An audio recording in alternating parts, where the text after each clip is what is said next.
CEW 102 की कक्षा में आज हम वैद्युत आकलन व लागत के उद्देश्य तथा किसी दिए हुए भवन में वैद्युत संस्थापन का आकलन करना व उसकी लागत ज्ञात करना सीखेंगे। अर्थात introduction of electrical estimating and costing, AIIMS and objective and preparing an electrical wiring estimate for a given building।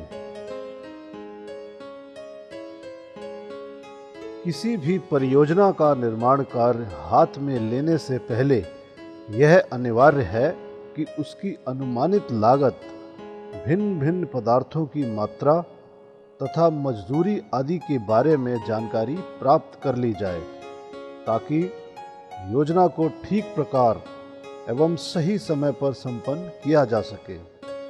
इस प्रकार किसी भवन, कार्यालय अथवा उद्योग आदि स्थानों की वायरिंग के निर्माण के लिए उस पर आने वाली लागत को ज्ञात करने की क्रिया एस्टीमेशन या आंकलन कहलाती है।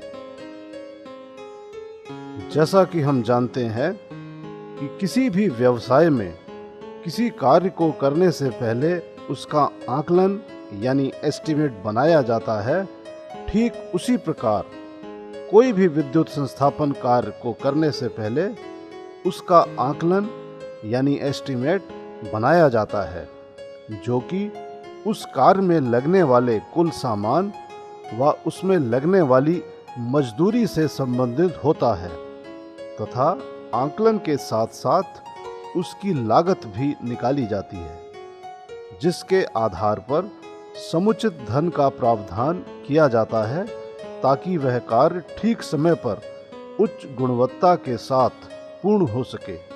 अतः किसी भी कार्य को करने से पहले आकलन व लागत का विशेष महत्व है। आकलन करना एक कला है, जिसमें हम किसी विद्युत परियोजना का कार्य होने से पहले ही उसमें लगने वाले कुल सामान व मजदूरी की लागत का पूर्वानुमान लगा लेते हैं, जिससे कि बाद में कार्य करने में सुविधा होती है। आकलन करने के कुछ उद्देश्य इस प्रकार हैं। किसी भी कार्य योजना को सही तरीके से सही समय में पूरा करना, उपलब्ध धन का दुरुपयोग न होने देना। आकलन का मुख्यतः उपयोग निविदा यानी टेंडर भरने में किया जाता है।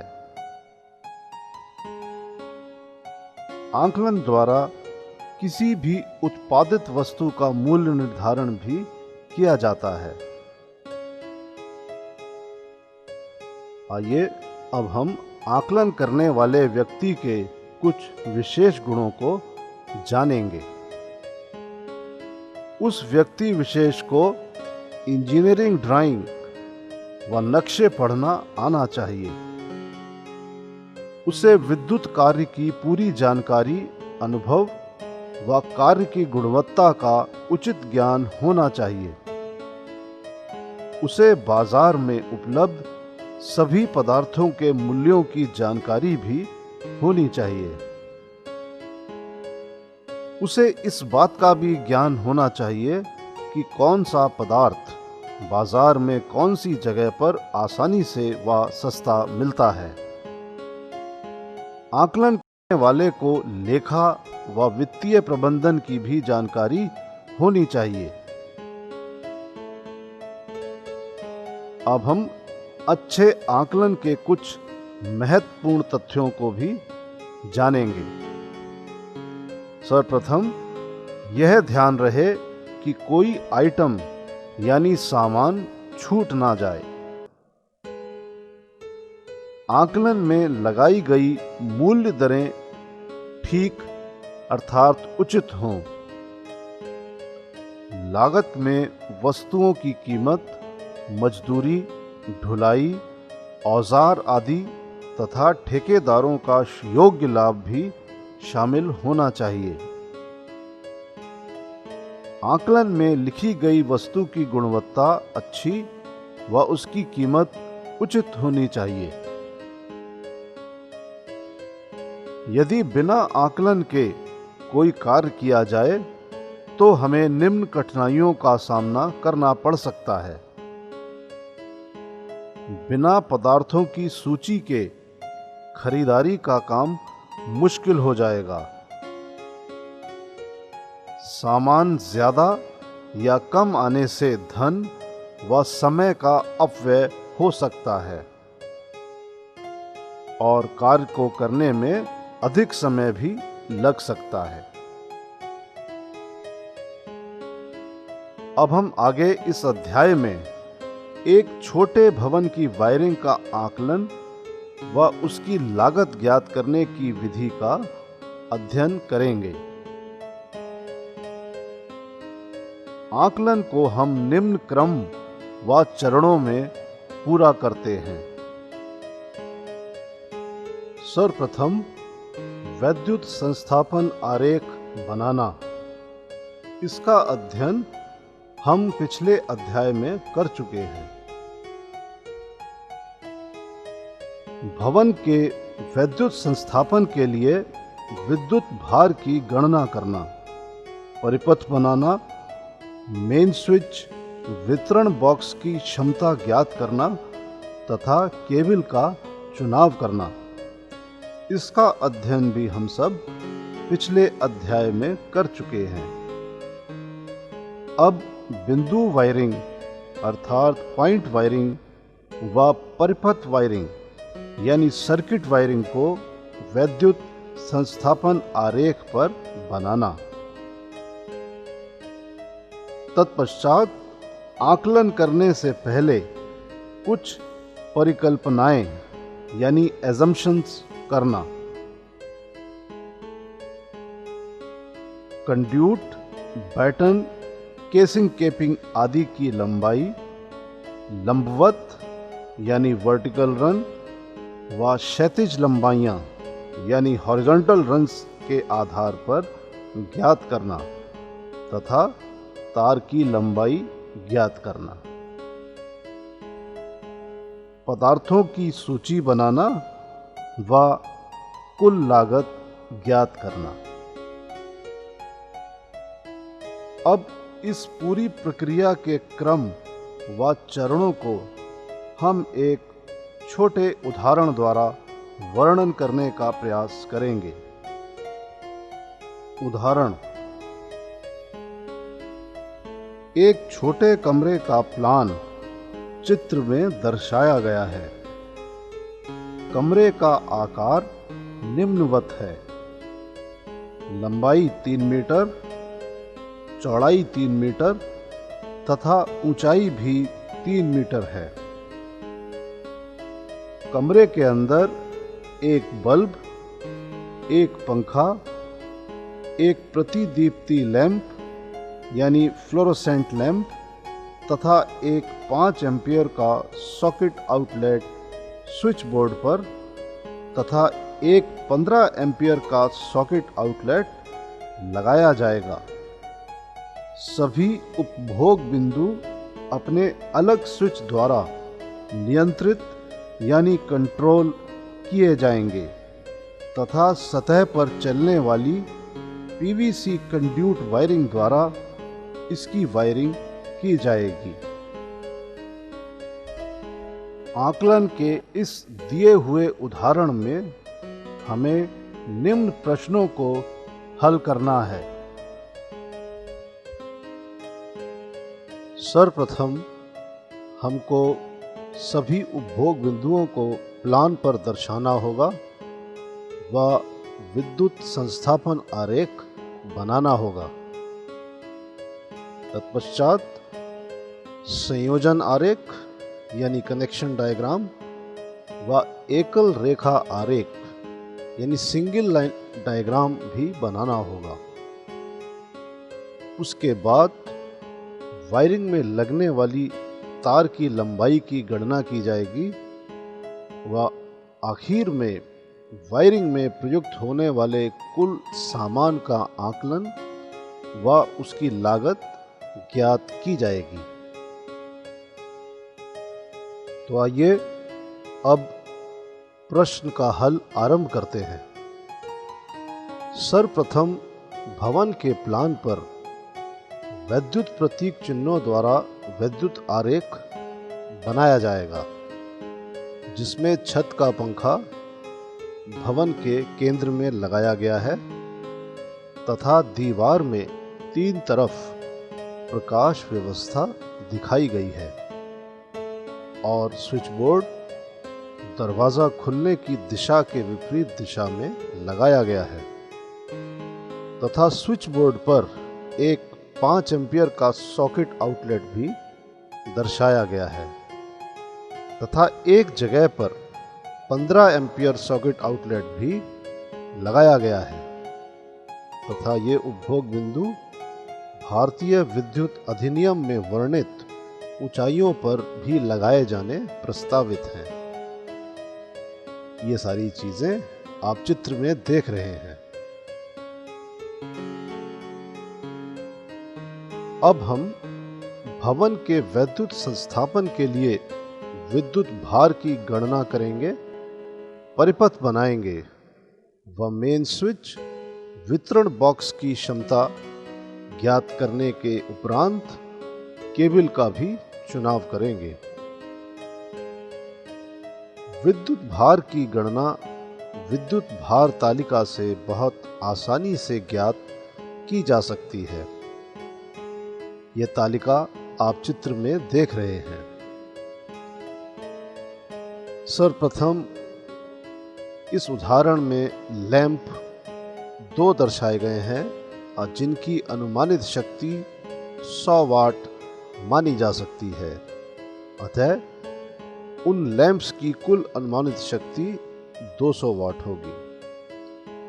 तत्पश्चात प्रदीप्ति लैंप 1 है और उसकी अनुमानित शक्ति को 50 वाट माना जा सकता है। इस प्रकार उसकी कुल अनुमानित शक्ति 50 वाट होगी। छत का पंखा जो संख्या में 1 है, उसकी अनुमानित शक्ति 100 वाट है। इस प्रकार उसकी भी कुल अनुमानित शक्ति 100 वाट मानी जाएगी। 5 एम्पियर सॉकेट 1 है और उसकी अनुमानित शक्ति 100 वाट है। अतः जोड़ने पर कुल अनुमानित शक्ति 450 वाट होती है, जबकि बिंदुओं की संख्या 5 होती है। यह सब हम इस तालिका में देख रहे हैं। अब शक्ति परिपथ से संबंधित बिंदु क्योंकि संख्या में सिर्फ 1 है, अतः उसकी अनुमानित शक्ति को 1000 वाट माना जाएगा। इस प्रकार कुल अनुमानित शक्ति 1000 वाट होगी। भवन का कुल अनुमानित विद्युत भार 1000 वाट धन 450 वाट यानी 1450 वाट होगा। अब हम परिपथ बनाने की विधि को सीखेंगे, जिसको कि हम पहले भी पढ़ चुके हैं। हम जानते हैं कि प्रकाश पंखा परिपथ में अधिकतम 10 बिंदु हो सकते हैं तथा भार 800 वाट से अधिक नहीं रखा जाना चाहिए तथा शक्ति परिपथ में 2 बिंदु से अधिक तथा 3000 वाट से अधिक भार नहीं होना चाहिए।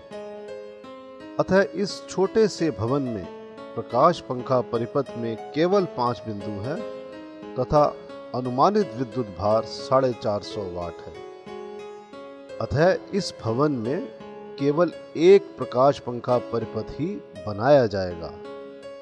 ठीक इसी प्रकार शक्ति परिपथ में भी बिंदु एक ही है तथा अनुमानित भार भी 1000 वाट है। अतः शक्ति परिपथ भी एक ही बनाया जाएगा। विद्यार्थी इस बात को जरूर ध्यान में रखेंगे कि इस छोटे से भवन के द्वारा उनको आकलन करने की विधि को केवल सिखाया जा रहा है और जैसे जैसे भवनों का आकार बढ़ता है तो उसमें लगने वाले विद्युत उपभोग बिंदुओं की संख्या भी बढ़ती है, जिससे परिपथ बढ़ते हैं व क्रमशः सभी वस्तुओं की संख्या में वृद्धि होती जाती है। अब हम मेन स्विच बोर्ड तथा वितरण बोर्ड का आकार ज्ञात करेंगे, क्योंकि धारा बराबर शक्ति बटे वोल्टेज, यानी 1450 को 230 से भाग देने पर हमें 6.30 एम्पियर धारा प्राप्त होती है।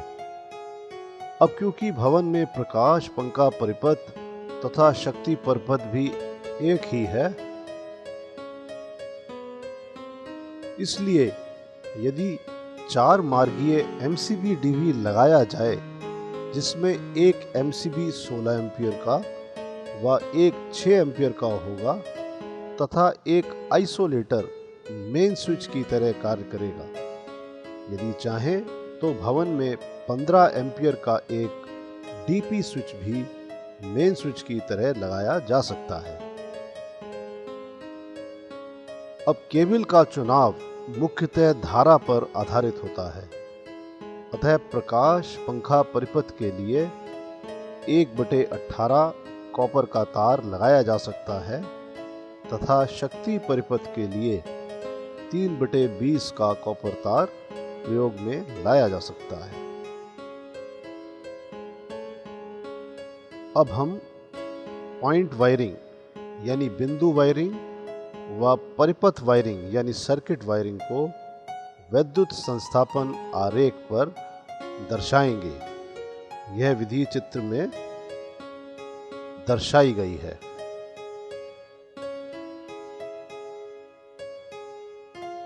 अब आकलन करने से पहले हम कुछ परिकल्पनाएं करेंगे। सबसे पहले वायरिंग को छत से 0.5 मीटर नीचे लगाया जाएगा। स्विच बोर्ड की फर्श से ऊंचाई 1.25 मीटर के लगभग होगी।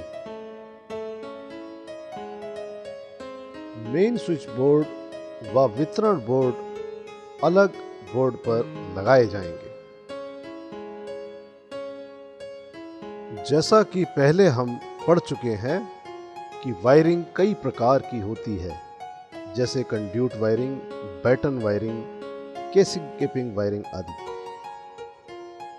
अब मान लीजिए कि यदि हमें कंड्यूट की कुल लंबाई ज्ञात करनी है, तो उसको ज्ञात करने के लिए हम भवन के अंदर लगने वाली वर्टिकल रन्स यानी लंबवत लंबाई और क्षैतिज लंबाइयां यानी हॉरिजॉन्टल रन्स को जोड़ लेते हैं। आइए इस विधि को किस प्रकार किया जाता है ये अब हम सीखेंगे और तत्पश्चात तार की लंबाई को भी ज्ञात करना सीखेंगे। इस कार्य को समझने के लिए त्रि-आयामी चित्र यानी 3 डायमेंशनल डायग्राम के द्वारा बहुत आसानी से समझा जा सकता है तथा सर्वप्रथम हम प्लान पर वायरिंग मार्ग चित्र यानी रूट डायग्राम बनाते हैं तथा उसके पश्चात विभिन्न लंबाइयों को मापने का प्रयास करते हैं। भवन में सर्वप्रथम लंबवत ऊंचाइयां व क्षैतिज लंबाइयों की गणना की जाती है तथा यह कार्य करने के लिए यदि एकल रेखा चित्र यानी सिंगल लाइन डायग्राम बनाया जाए तो आकलन यानी एस्टिमेशन करने में बहुत सुविधा रहती है तथा बड़े भवनों में यह कार्य अधिक आसानी से हो जाता है। अब हम उपरोक्त उदाहरण में त्रि-आयामी चित्र व एकल रेखा चित्र द्वारा क्षैतिज लंबाइयां तथा लंबवत ऊंचाइयों की गणना करेंगे। चित्र में आप एक त्रि-आयामी चित्र देख रहे हैं जिसमें switch board, power socket outlet, light points व सीलिंग फैन दिखाई दे रहे हैं और उसके नीचे सिंगल लाइन डायग्राम में भी यही सारी चीजें दर्शाई गई हैं, जिसमें हम वर्टिकल रन्स और हॉरिजॉन्टल रन्स भी देख पा रहे हैं।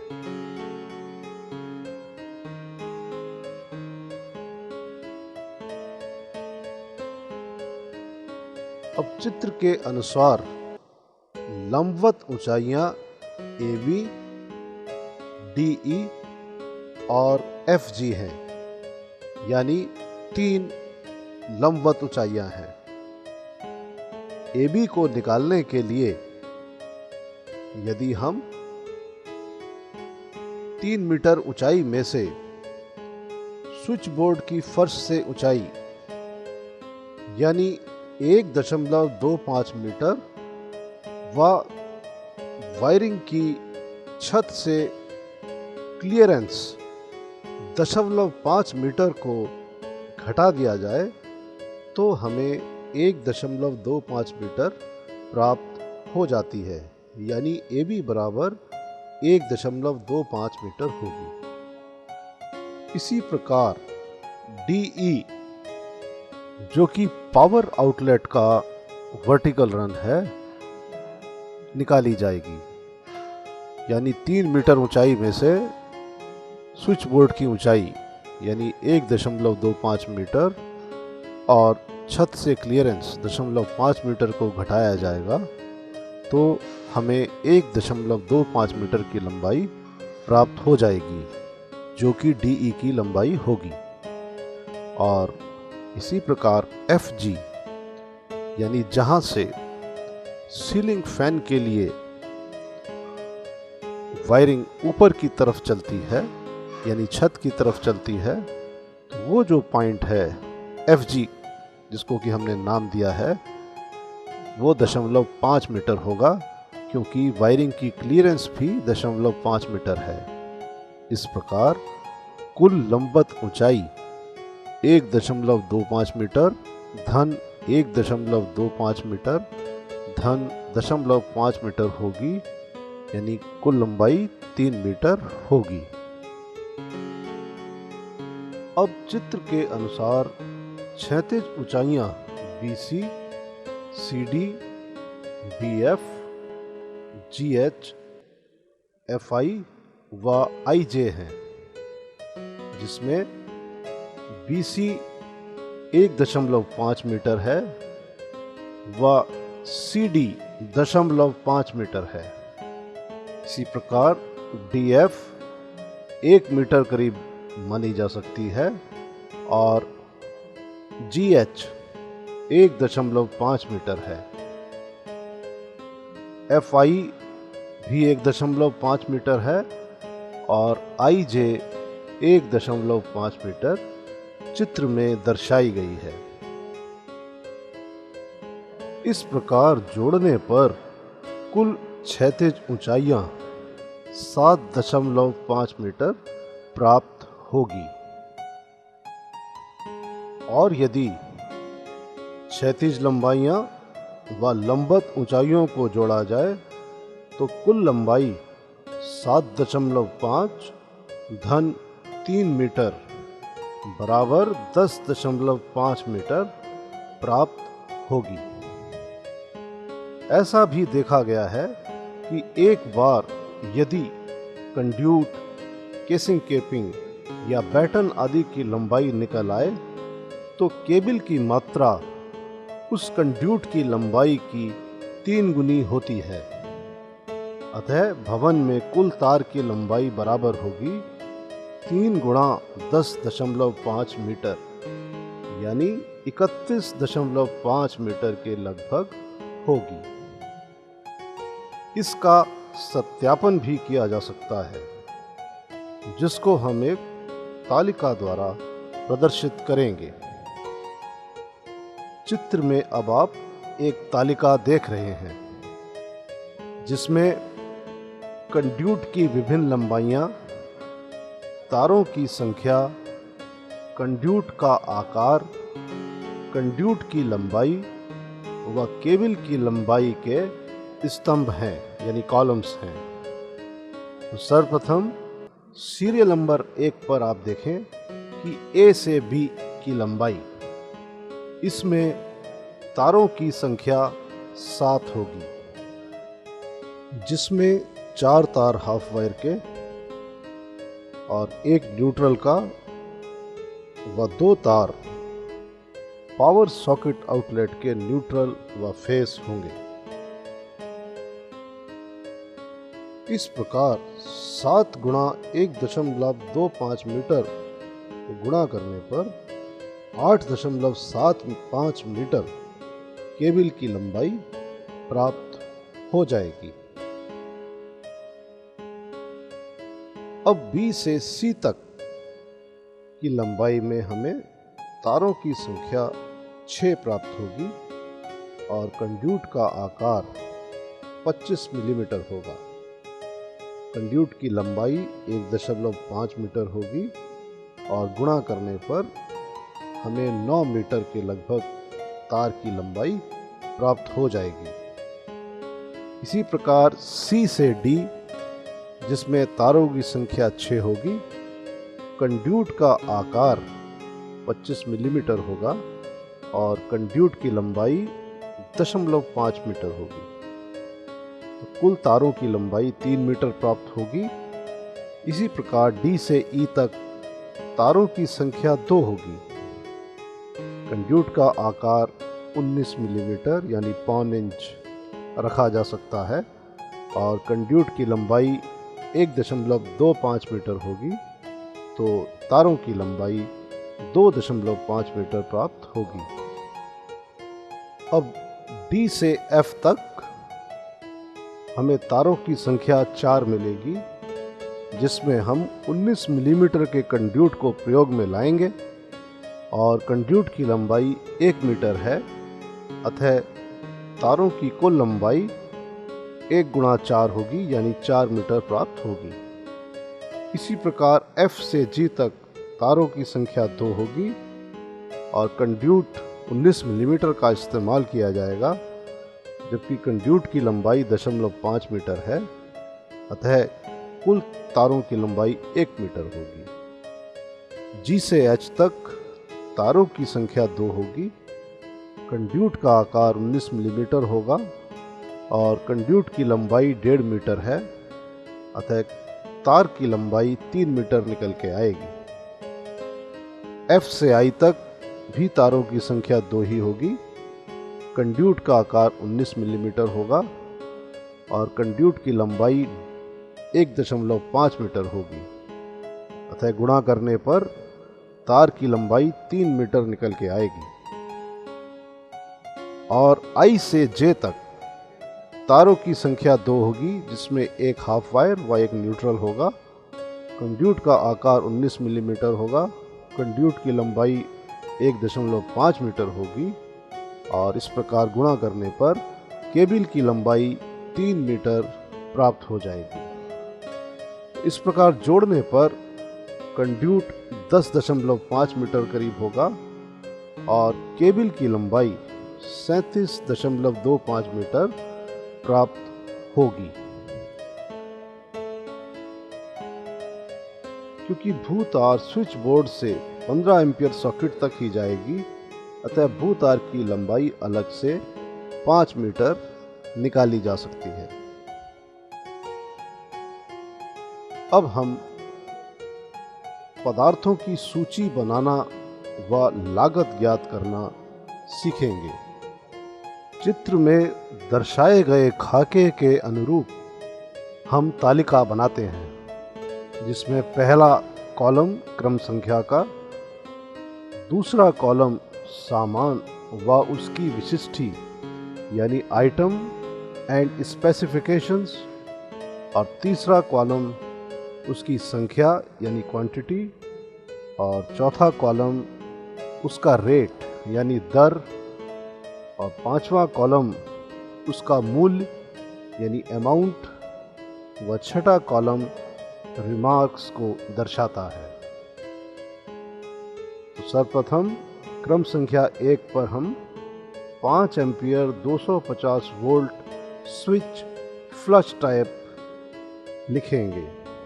हमें पता है कि इस छोटे से मकान में 5 ही पॉइंट थे, अतः 5 स्विच उसमें लगेंगे, जिसकी की दर लगभग 13 रुपये लिखी गई है और गुणा करने पर उसका मूल्य 65 रुपये आएगा।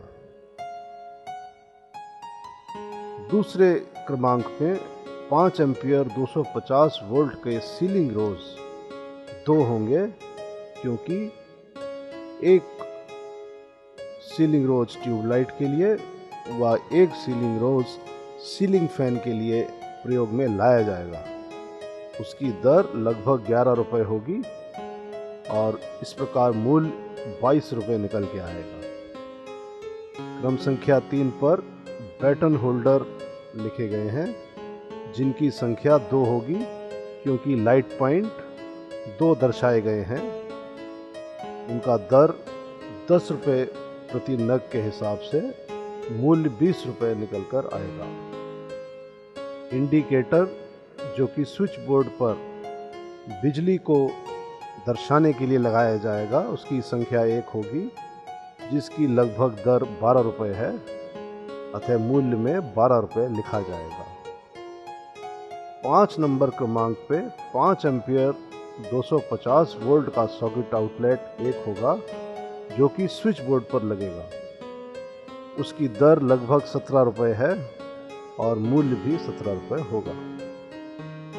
15 एम्पियर 250 वोल्ट का सॉकेट आउटलेट 1 होगा, जिसकी दर 44 रुपये के लगभग है और मूल्य भी 44 रुपये करीब होगा।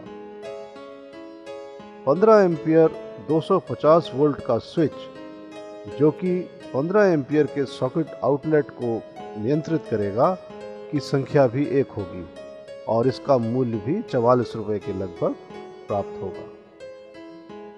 पीवीसी इंसुलेटेड तार 720 का 31.50 मीटर होगा,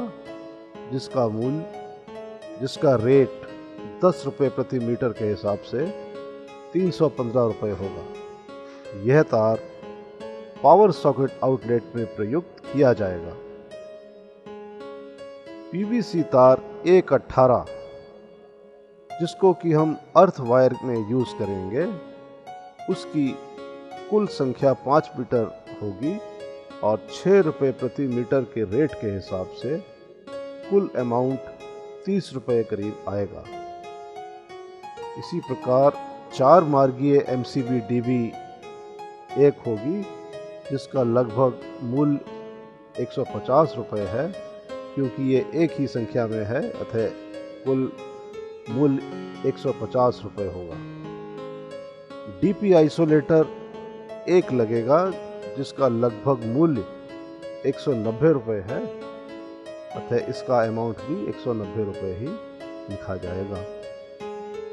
MCB 6 एम्पियर 1 इस्तेमाल होगा, क्योंकि लाइट एंड फैन सर्किट केवल 1 ही है, अतः उसका लगभग मूल्य 80 रुपये के लगभग है, अतः 80 रुपये ही अमाउंट में लिखा जाएगा। MCB 16 एम्पियर भी 1 होगा, क्योंकि शक्ति परिपथ भी 1 ही है, अतः उसका मूल्य भी 80 रुपये ही होगा। Switch board 10 inch by 12 inch का होगा, जिसमें मेन स्विच व डिस्ट्रीब्यूशन बोर्ड व मीटर भी लगाया जाएगा, अतः उसका मूल्य लगभग 35 रुपये दर्शाया गया है। स्विच बोर्ड 8x10 1 होगा, क्योंकि उसमें एक फैन रेगुलेटर भी आएगा, और स्विच बोर्ड 7x4 ये भी 1 होगा, जिस पर कि पावर सॉकेट आउटलेट आएगा, इसका मूल्य लगभग 8 रुपये है, और इसके ऊपर माइका शीट 8x10 साइज की लगाई जाएगी, अतः उसका मूल्य 17 रुपये के लगभग है। और 7x4 के बोर्ड पर 7x4 की माइका शीट लगेगी, जिसका मूल्य लगभग 7 रुपये होगा। PVC कंड्यूट पाइप 25 मिलीमीटर का 3.25 मीटर के लगभग ज़रूरत होगी और उसका रेट 8 रुपये प्रति मीटर के हिसाब से 26 रुपये मूल्य होगा। और पीवीसी कंड्यूट पाइप 19 मिलीमीटर का, जिसकी कि हमें 7.25 मीटर की आवश्यकता होगी और जिसका मूल्य 6 रुपये प्रति मीटर के हिसाब से 43 रुपये 50 पैसे के लगभग प्राप्त होगा। एल्बो 25 मिलीमीटर 2 की आवश्यकता होगी और 2 रुपये प्रति नग के हिसाब से इसका मूल्य 4 रुपये होगा। और एल्बो 19 मिलीमीटर 2 आवश्यक होंगे, जिसको कि 1.50 के मूल्य के मुताबिक 3 रुपये इसकी कीमत होगी। इसी प्रकार जंक्शन बॉक्स 25 मिलीमीटर 1 होगा, जिसका मूल्य 6 रुपये प्रति नग है। और जंक्शन बॉक्स 19 मिलीमीटर हमें 4 ज़रूरत होगी, जिसका कि मूल्य 6 रुपये प्रति नग के हिसाब से 24 रुपये होगा। लकड़ी की गुल्ली या गट्टी लगभग 30 की ज़रूरत पड़ेगी और 1 रुपये प्रति नग के हिसाब से 30 रुपये की होंगी। और लकड़ी में कसने वाले पेंच 3 इंच लंबे होंगे, जिनकी की आवश्यकता 4 होगी और 1 रुपये प्रति नग के हिसाब से इसका मूल्य 4 रुपये होगा। और लकड़ी में कसने वाले पेंच 1.25 इंच के 2 दर्जन पेंचों की आवश्यकता होगी और 6 रुपये प्रति दर्जन के हिसाब से इसका मूल्य 12 रुपये होगा। स्टील स्क्रू आधा इंच, जिससे कि शीट कसी जाएंगी, माइका शीट, उनकी आवश्यकता हमें 2 दर्जन के लगभग होगी और 5 रुपये प्रति दर्जन के हिसाब से इसका मूल्य 10 रुपये होगा। सैडल 1 इंच के 10 आवश्यक होंगे और 2 रुपये प्रति नग के हिसाब से इसका मूल्य 20 रुपये होगा। और सैडल 1.25 इंच हमें 14 की ज़रूरत होगी और 1 रुपये 50 पैसे के मूल्य से इसकी कीमत 21 रुपये के करीब होगी। उसके अलावा सीमेंट, चंबल व अन्य सामान आदि हम 50-50 रुपये के लगभग मान सकते हैं। और इस प्रकार हमें कुल मूल्य 1464 रुपये 50 पैसे के लगभग प्राप्त हो रहा है। और मजदूरी बिंदु के हिसाब से लगभग 200 रुपये के प्राप्त होगी। अतः कुल लागत 1664 रुपये 50 पैसे के लगभग प्राप्त होगी। अतः भवन के वैद्युत संस्थापन कार्य की लागत 1664 रुपये 50 रुपये के लगभग होगी। इसी प्रकार हम बड़े भवनों के वैद्युत संस्थापन का आकलन व लागत भी ज्ञात करते हैं। विद्यार्थी कृपया ध्यान दें कि तालिका में दर्शाए गए मूल्य घट व बढ़ सकते हैं और ये सारी चीज़ें पदार्थ की गुणवत्ता पर भी निर्भर करती हैं। कक्षा कार्य। विद्यार्थी कृपया बताएं कि आकलन क्या है व आकलन करने वाले व्यक्ति में क्या गुण होने चाहिए। सारांश। इस अध्याय को पढ़ने के बाद आप ये जान गए हैं कि किसी भी भवन में वायरिंग करने में लगने वाली लागत का अनुमान किस प्रकार किया जाता है व वायरिंग किस तरीके से करनी चाहिए जिससे लागत कम से कम आए।